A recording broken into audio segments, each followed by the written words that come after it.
নমস্কাৰ, মই জ্যোতি আপোনালোক সকলোকে মোৰ চেনেললৈ স্বাগতম জনাইছোঁ। আজি মাছৰ এখন ধুনীয়া আঞ্জা লৈ আহিছোঁ। তেনেহ'লে আহকচোন আৰম্ভ কৰোঁ। মই এটা আলু সৰু সৰুকৈ এনেদৰে পিচ কৰি কাটি লৈছিলোঁ আৰু এতিয়া আলুখিনি ভালদৰে ফ্ৰাই কৰি লৈছোঁ।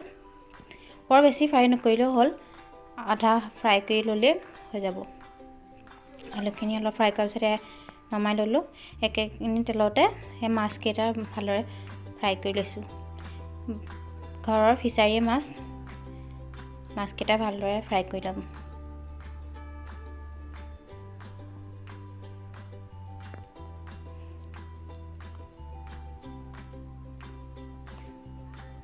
মাছকেইটা ফ্ৰাই কৰি হৈ গ'ল আৰু তেলখিনিতে মই এতিয়া দিছোঁ পাঁচফোৰণ, অলপ পিঁয়াজ,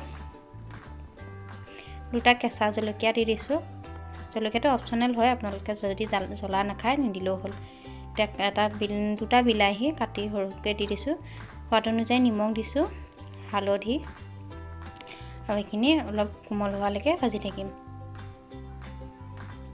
এতিয়া মই ভাজি থোৱা আলুখিনি ইয়াতে দি দিছোঁ আৰু এনেদৰে অলপ লৰাই লৈ গৰম পানী অলপ দি দিম। দেখিছেনে, গৰম পানী দি দিছোঁ।